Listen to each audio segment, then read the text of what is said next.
Sebelum saya memulai video saya keempat kali ini, di sini saya mendapatkan sebuah tugas, yang mana tugas ini mereview salah satu jurnal, yaitu jurnal Protocol for Packet Network Intercommunication, yang mana penulisnya itu adalah Vinton, J.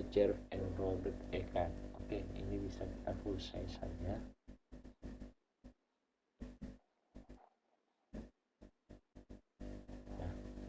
Jika sudah seperti ini kan lebih enak tampilannya. Oke, langsung saja ini kita next page. Oke, Protocol for Packet Network Intercommunication. Nah, di sini ada 4 topik yang akan saya bahas kali ini. Yang pertama itu resume jurnal Vinton J. and Robert Ekan. Yang kedua itu performa TCP. Yang ketiga itu kontribusi Protocol for Packet Network Intercommunication. Yang keempat itu TCP merupakan protokol yang terorientasi koneksi. Oke, ini kita next page aja. Nah, di sini resume Vinton J. and Robert Ekan. Deskripsi tentang TCP. Nah, menurut Vinton J. and Robert Ekan yang mendeskripsikan pengembangan dan implementasi dari Transmission Control Protokol TCP merupakan protokol jaringan dasar yang digunakan untuk membangun atau memelihara dan mengakhiri koneksi antara perangkat pada jaringan bertukar paket. Oke, kita next page lagi. Nah, yang resume keduanya itu, jurnal ini dimulai dengan membahas kebutuhan akan metode yang handal dan efisien untuk mentransmisikan data melalui jaringan bertukar paket.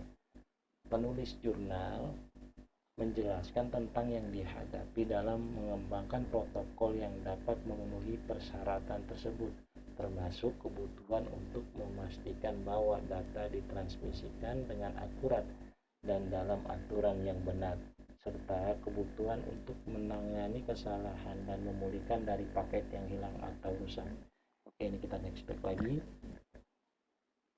Nah, yang resume ketiganya itu kemudian menjelaskan desain TCP/IP, TCP, termasuk proses 3 langkah yang digunakan untuk membangun koneksi, mekanisme sliding window yang digunakan untuk kontrol aliran, dan mekanisme pengecekan kesalahan dan pemulihan yang digunakan untuk memastikan keakuratan data yang ditransmisikan. Oke, ini kita next page. Oke, performa TCP. Seperti apakah performa TCP itu? Oke. Nah, di sini performa TCP ini dan kemampuannya untuk mengadaptasi pada jaringan yang besar. Penulis menyimpulkan dengan membahas arah ke depan dari pengembangan TCP dan potensi untuk peningkatan lebih lanjut pada protokol tersebut. Oke, kita next page lagi. Kontribusi protokol for packet network intercommunication. Seperti apa kontribusinya? Bisa kita next page lagi. Oke, secara keseluruhan protokol for packet network intercommunication merupakan kontribusi penting bagi di bidang jaringan karena mendeskripsikan pengembangan dan implementasi protokol yang penting yang banyak digunakan di internet dan jaringan bertukar paket lainnya.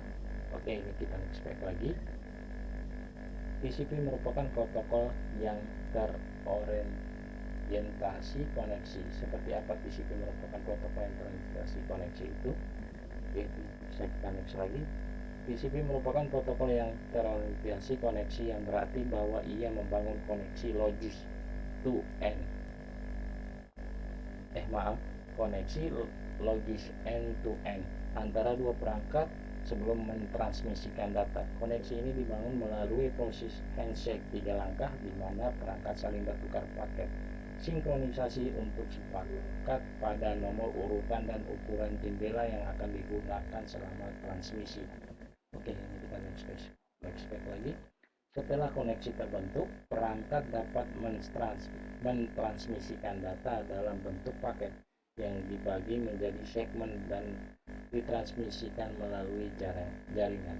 TCP menggunakan mekanisme seeding Windows untuk memastikan bahwa paket ditransmisikan dengan andal dan dalam urutan yang benar, serta mengizinkan kontrol aliran yang efisien.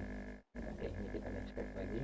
Selain membangun dan memelihara koneksi, TCP juga menyediakan mekanisme pengecekan kesalahan dan pemulihan untuk memastikan bahwa data ditransmisikan dengan akurat.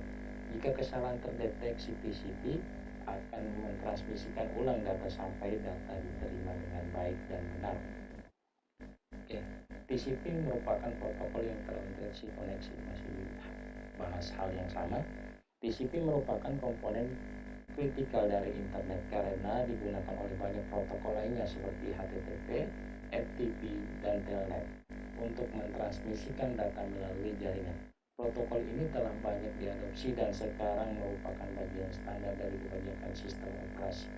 Jadi untuk TCP ini berarti untuk saat ini sudah banyak digunakan di perusahaan-perusahaan besar maupun perusahaan-perusahaan kecil, yang mana kita bisa lihat dari segi web browser itu ketika kita mengakses itu pasti awalannya itu menggunakan HTTP, dan kita ketika untuk orang jaringan misalnya ketika mengirimkan data itu kebanyakan sekarang menggunakan FTP atau STP. Oke, di sini juga ada Telnet juga. Oke, nah kita next slide lagi. Ternyata sudah habis. Ya, mungkin cukup sekian presentasi dari saya kali ini. Jika ada kesalahan dan kekurangan dalam menyampaikan suatu problem atau suatu review jurnal, saya mohon maaf sebesar-besarnya. Saya akhiri presentasi kali ini. Wassalamualaikum warahmatullahi wabarakatuh.